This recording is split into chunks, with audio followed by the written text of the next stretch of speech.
आज 11वीं मार्च को महाराजा सयाजीराव त्रीजा के एक 162 वर्ष 162 ईयर का जन्म दिवस का प्रोग्राम था।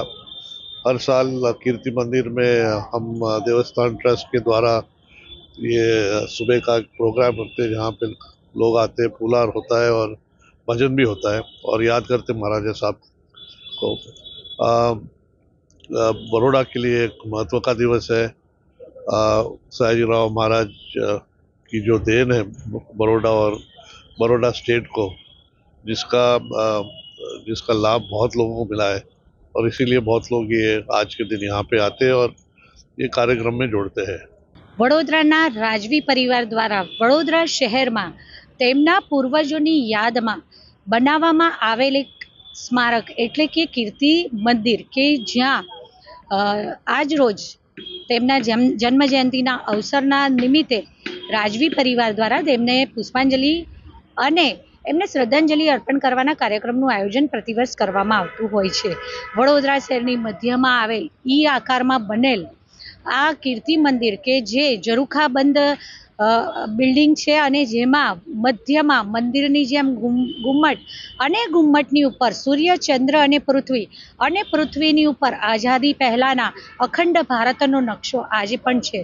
ત્યારે આ કીર્તિ મંદિર કે જ્યાં મેં કહ્યું તેમ કે વડોદરાને સાંસ્કૃતિક પાટનગર બનાવવામાં આવ્યું હોય, તે પછી વિવિધ કળાઓ જેમાં શિલ્પકળા હોય, ચિત્રકલા હોય, નાટ્યકલા હોય કે સંગીત હોય, વિવિધ કળાઓમાં વડોદરા શહેરને સમગ્ર દેશનું સાંસ્કૃતિક પાટનગર બનાવ્યું છે। તો સાથે સાથે અહીંના કલાકારોએ વિશ્વમાં નામ વડોદરા શહેરનું રોશન કર્યું છે।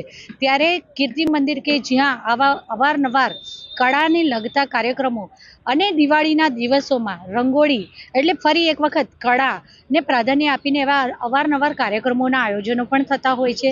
ત્યારે આજ રોજ રાજવી પરિવાર દ્વારા અહીં જે કાર્યક્રમનું આયોજન કરવામાં આવ્યું હતું, જેના પ્રવેશ દ્વાર ઉપર નીતિ, આકાંક્ષા, સત્ય અને શ્રદ્ધા આ રીતના જે પણ ઉલ્લેખ કરવામાં આવ્યો છે, ખરા અર્થમાં ભારતીય સંસ્કૃતિ અને ભારતીય પરંપરાને અડીખમ એનો બોલતો પુરાવો અને વડોદરા શહેરને ઘણા બધા એવા હેરિટેજ બિલ્ડિંગ પણ આપેલા છે, જેની જાળવણી અને જેની અત્યારે એને રિવાઇવલ કરવું, એને રેનોવેશન કરવું તે પણ વડોદરા મહાનગરપાલિકા કરી રહ્યું છે।